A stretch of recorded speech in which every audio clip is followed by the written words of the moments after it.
हमारे साथ दिल्ली से आए सुदर्शन के रेसिडेंट एडिटर मुकेश जी, अन्य स्थानीय नेता, साधु संत और आप सब उपस्थित बहनों और भाई। गया से वैसे मेरा विशेष नाता है क्योंकि मेरे माँ का नाम गया है और वो गया क्यों रखा था, तो करीब 200 वर्ष पूर्व मराठों ने जब पूरे अटक से कटक तक भगवा लगाया था तो ये पूरा क्षेत्र हमारे माता जी के जो परिवार वाले थे, हमारा मामा का जो परिवार है वो संतान थे इस क्षेत्र के, और इसलिए उन्होंने जब हमारे माता जी का जन्म हुआ तो उनका नाम गया रखा। तो हमारे घर में ये नाम बचपन से सुनते आए हैं और ये धार्मिक नगरी तो है ही, बिहार भी देश की श्रम शक्ति का केंद्र है। लेकिन एक और भी कारण रहा आज आने का सबसे महत्वपूर्ण, वो था कि मांझी जी आज इस कार्यक्रम में आ रहे थे। वैसे तो देश भर में जिला कार्यालय में मैं कभी उद्घाटन में जाता नहीं क्योंकि 650 जिले हैं, सब जगह जाएंगे तो समय भी नहीं मिलता। लेकिन मांझी जी ने एक दिन हमारी फोन पर 2-2.5 साल पहले बात हुई थी जिसमें सामाजिक समरसता को लेकर कुछ चर्चा हुई थी और उन्होंने कहा था कि मैं किसी मंदिर में गया और लोगों ने वो मंदिर धो दिया, मुझे इसका दुख है और मैं तो सामाजिक समरसता के लिए काम करने वाला व्यक्ति हूँ। तो मैं तो कहता हूँ कि अगर किसी हिंदू के किसी मंदिर में जाने के बाद उसको अगर वहां रोका जाता है तो उस मंदिर में भगवान नहीं है, वो भगवान का हाईजैक किया गया है, ऐसा मैं मानता हूँ।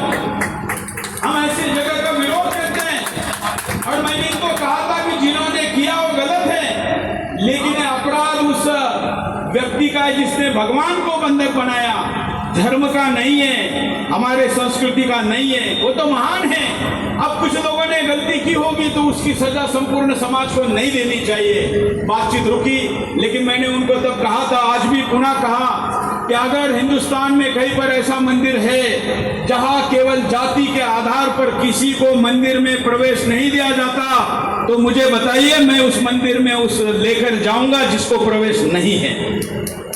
क्योंकि मैं महाराष्ट्र की धरती से आता हूं। अब हमारे यहाँ भी कुछ राजनेताओं ने जातीयवाद फैला दिया है, लेकिन हमारे यहाँ पर जाति के आधार पर व्यवस्था नहीं थी, कर्म के आधार पर व्यवस्था थी। आज आप मंत्री हैं, आप मंच पर है, बाकी लोग नीचे हैं, तो व्यवस्था कर्म के आधार पर है। इसी जगह पर अभी हम चर्चा कर रहे थे तो मंत्री जी ने कहा कि यहाँ कोई गंदा आदमी आ जाए जिसके शरीर से बदबू आ रही है, नहाया धोया नहीं है, तो हम उसको आने नहीं देंगे। वो किस जाति का ये मुद्दा है क्या? नहीं। इसी तरीके से आज की इस व्यवस्था में सामाजिक समरसता, क्योंकि हिंदू सारा एक और हिंदुस्तान सारा एक, ये हमारा नारा है और इसलिए आज मांझी जी भी मंच पे रहेंगे। अपेक्षा तो ये थी कि थोड़ा लंबा बोलेंगे, उनको भी लंबा सुनेंगे, लेकिन थोड़ी समय की कमी है। पटना से मेरी 9:30 बजे की फ्लाइट है। अब आज के उद्घाटन पर आते हैं। मित्रों, आज यहाँ सुदर्शन का जिला कार्यालय का उद्घाटन हुआ। सुदर्शन मतलब केवल एक चैनल नहीं है, जैसे प्रेम कुमार जी ने अभी भी मेरे पहले बताया, सुदर्शन एक आंदोलन है और बाकी चैनल अपने आप की टीआरपी के फाइट में लगे रहते हैं कि हम 1 नंबर हैं, साल भर में 1 नंबर है, फलाने दिन 1 नंबर थे, रात को 9 बजे 1 नंबर है। सुनते हैं ना वैसे एडवर्टाइज चैनल की। लेकिन सुदर्शन जब शुरू हुआ तभी से इसका एक संकल्प है जिसका घोषवाक्य है, केवल चैनल नहीं, देश नंबर 1 बनाना है। यह हमारा घोषवाक्य है, इसको लेकर एक चैनल शुरू हुआ है। और इसलिए यहाँ इस चैनल का प्रारंभ होने का मतलब है, या कार्यालय चैनल तो आ ही रहा है, सारे प्लेटफॉर्म पर है, सारे डीटीएच पर है, सारे सोशल मीडिया नेटवर्क पर है, लेकिन यहाँ कार्यालय खोला गया है। इसका मतलब यह है कि अब आसपास कहीं पर भी कोई अन्याय नहीं होगा और ऐसा अन्याय करने वाले जो होंगे, जो गद्दार होंगे, उनको मैं चेतावनी देता हूं कि अब यहाँ सुदर्शन का कार्यालय शुरू हुआ है, या तो गद्दारी छोड़ो या तो फिर गया छोड़ो, तभी ये, नहीं तो सुदर्शन चक्र चलेगा। ये भावना यहाँ सबसे महत्वपूर्ण है। अन्यथा चाइना रिपोर्टर तो इस देश में कहाँ कम है, 700 चैनल है। करीब 20-25 नेशनल चैनल हैं, तो उन 20-25 में सुदर्शन एक नहीं है। हमारा किसी से कंपटीशन नहीं है, ना हम आगे हैं ना हम पीछे हैं ना हम साथ हैं। हम ये कहते हैं जो भारत माता की जय कहेगा हम उसके साथ हैं। और इसलिए ऐसे विचार का राष्ट्रवादी चैनल का कार्यालय आपके पास शुरू हुआ है और आप लोगों को तो इस विषय में विशेष परिश्रम करने की जरूरत है, क्योंकि इस क्षेत्र में अब जाकर कई सुविधाएं आ रही है। पिछले 10 साल में क्या क्या हुआ अभी बता रहे थे, लेकिन इतना पर्याप्त नहीं है, और भी चीजें होनी चाहिए। ये सब कुछ होने के लिए गया क्या है और गया की मांग क्या है, अंतर्राष्ट्रीय मंच पर, राष्ट्रीय मंच पर जाना चाहिए। जिसको मोदी जी देखते हो, जिसको देश के राष्ट्रपति देखते हो, जिसको देश का इकोसिस्टम देखता हो, देश का उद्योगपति देखता हो, ऐसे प्लेटफॉर्म पर अगर आपकी बात जाएगी तो उनको लगेगा कि हाँ, गया में भी कुछ हो सकता है, कुछ करना चाहिए। अभी मैं आ रहा था, मेरे साथ फ्लाइट में बहुत ही वरिष्ठ उद्योगपति परिवार की एक महिला थी। उन्होंने कहा कि हम यहाँ पूजा करने जा रहे हैं। वैसे हम बहुत ज़्यादा देव भगवान वगैरह नहीं मानते, लेकिन क्योंकि मेरे पुरखों का प्रश्न है और कहीं मेरे मानने न मानने के कारण उनको ईश्वर के पास पहुंचने में कोई बाधा न हो, इसलिए मैं मान्यता को, परंपरा को पूरा करने के लिए गया जा रही हूँ। इतनी दिव्य भावना जिस शहर के बारे में, जिस तीर्थ के बारे में है, वहां रहने वाले आप लोग हैं। और इसलिए बिहार के दृष्टिकोण से अगर मैं कहूँ तो बिहार, अभी आजकल हम मुंबई में बहुत काम कर रहे हैं। मांझी जी, अब पूरे महाराष्ट्र और खास करके मुंबई से बिहारियों का पलायन हो रहा है। क्यों हो रहा है? कोई भगा नहीं रहा है। क्यों हो रहा है? क्योंकि भारत में जो 10 करोड़ घुसपैठी है ना, गैर कानूनी नागरिक, सिटीजन, वो महाराष्ट्र में 1 करोड़ हो गए हैं, मुंबई में 40 लाख हो गए हैं। और पहले वहां बिहार का मजदूर अगर मजदूरी करता था तो 1000 रुपए एक दिन की मजदूरी लेता था, लेकिन जो घुसपैठे आए हैं वो 600 रुपए में काम करते हैं। और इस कारण किसकी नौकरी गई, किसका रोजगार गया? तो हमारे बिहार और यूपी के भाइयों का गया है।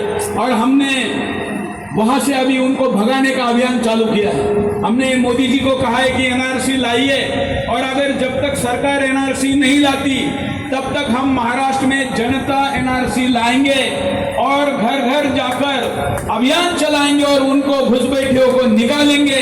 अगर महाराष्ट्र से, मुंबई से 40 लाख घुसपैठी हम निकालते हैं तो 20 लाख बिहारियों को वहां पर रोजगार मिलेगा। मैं अपील करता हूं हमारे साथ देने का कि आप हमारा साथ दीजिए कि हम उनको वहां से निकाल सके। साथ में गया के बारे में, मांझी जी, मेरे एक मित्र है, बैंकॉक में रहते, किशोर नवानी, उन्होंने यहाँ पर एक बड़ी धर्मशाला शुरू की। लेकिन वो कभी कभी आते थे, बौद्ध मान्यता वाले हैं, लोगों को लेकर आते थे ईस्ट देशों से, पूर्व के देशों से, लेकिन उनको उनके पासपोर्ट पर उनका जन्म स्थान पाकिस्तान था, विभाजन के पहले का। उसको मुद्दा बनाकर किसी ने उनके खिलाफ यहाँ पर षड्यंत्र करके उनको शहर से भगा दिया। और वो छोटा सा स्वार्थ रहा होगा, वो जो धर्मशाला शुरू की होगी, उसको जो भी उसको कब्जा करने का हो या जो भी करने का हो, लेकिन परिणाम क्या हुआ? एक ऐसा व्यक्ति जो बोध गया में 1000 करोड़ रुपए ला सकता था, उसकी इच्छा थी, प्रयास प्रारंभ हुए थे, लेकिन एक छोटे से किसी व्यक्ति के स्वार्थ के कारण, इसके पीछे पूरे गया वालों का दोष नहीं है, हो सकता है पूरे सिस्टम का भी दोष ना हो, लेकिन एक व्यक्ति के स्वार्थ और गलत निर्णय के कारण एक राष्ट्रवादी भारतीय हिंदू बौद्ध मान्यता वाला गया में 1000 करोड़ रुपए ला सकता था, वो नहीं ला पाया, बल्कि उसको यहाँ से भगाना पड़ा। वो फिर वो एफआईआर और फिर स्टोरी बनती गई, फिल्में बनती गई, और उसके बाद उनकी स्थिति ऐसी आ गई कि उनको भारत में आने से बैन हो गया। मैं बैंकॉक गया था पिछले दिनों, वर्ल्ड हिंदू कांग्रेस थी, वहां पर उन्होंने मुझे अपनी स्टोरी बताई, तो मैंने कहा कि मैं मांझी जी से बात करूंगा, क्योंकि मांझी जी यहाँ से सांसद है, स्थानीय मंत्री भी है। वैसे मांझी जी का आपके बीच भी वजन है और मोदी जी के कैबिनेट में भी अच्छा वजन है, मोदी जी अच्छा सम्मान देते हैं मांझी जी को, तो उनका दायित्व है कि यहाँ पर अगर ऐसा कोई गलत काम कोई कर रहा है तो उसको रोके और जिस पर अन्याय हुआ है उसको न्याय मिले।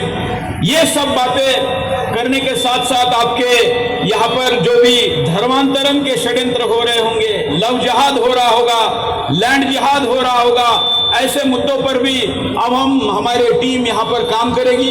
हमारे जो प्रतिनिधि हैं जैनेन्द्र जी कहाँ हैं, व्यवस्था में लगे हैं, तो मैं उनको कहूंगा और उनकी टीम को कहूंगा जो हमारे रिपोर्टर है कि अभी आपको अब सुदर्शन से है ये दिखाना होगा और यहाँ की जनता के साथ होने वाले अन्याय को रोकना होगा।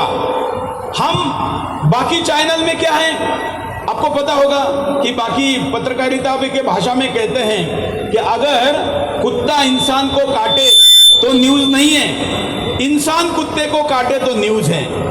क्यों? क्योंकि भाई कुछ अलग होता है। लेकिन सुदर्शन पे ऐसा नहीं है। हम सुदर्शन पर कहते हैं जहां भी धर्म के विरुद्ध अधर्म होगा वहां सुदर्शन सबसे पहला खड़ा रहेगा।